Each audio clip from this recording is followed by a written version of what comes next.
നമ്മൾ ലണ്ടനിലെ സ്വീഡനിലെ സ്റ്റോക്ക്ഹോമിലെ part 1 video കണ്ടില്ലേ? നമുക്ക് ഇന്ന് പാർട്ട് 2 വീഡിയോ കാണാം.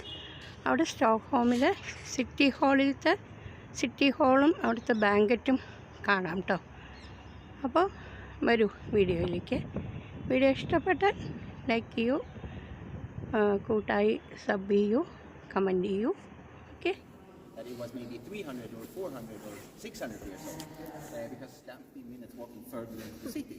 But once they have received their prizes, they all enter this very room, and this is where they have the Nobel Prize Banquet dinner, which is arguably one of the probably most exclusive black tie dinner events in the world every year.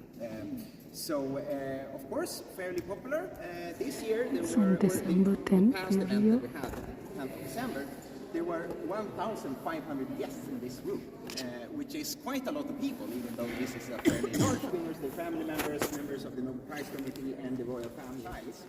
But they eat the same food. They're also very nicely dressed. And after the dinner, they get to join all the other guests up the big staircase here and dance in the other hall that we will see later on.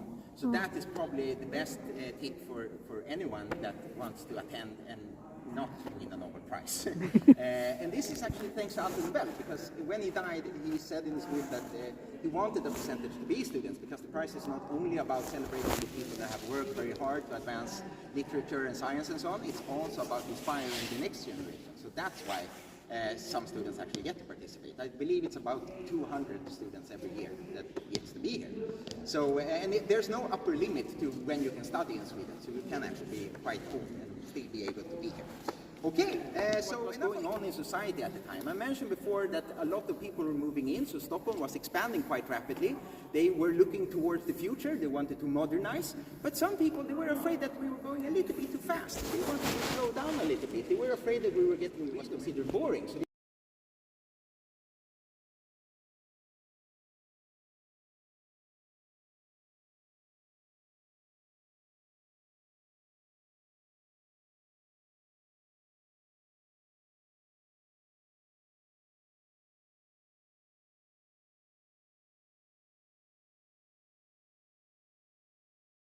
one of these people was to throughout Europe, so even though the main theme is supposed to be Swedish, he borrowed quite heavily from other parts. He cherry-picked a little bit of the nicer parts of his travels, because his main concern as an architect was to make this building feel beautiful and kind of timeless.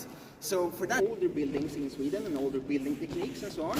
And one of the biggest inspirations to this building was a medieval castle called the Three Crowns Castle. But probably the most space you'll get is if you're sitting at home, because behind these square windows, on the 10th of December, there are cameras from our state television. This is actually one of the largest televised live events in Sweden every year. So a lot of Swedes are actually watching in their living rooms. And of course there you have all the space that you want.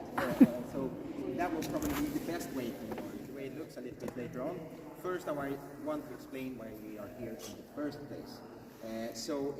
At the turn of the century, so in the beginning of the 1900s, Stockholm City was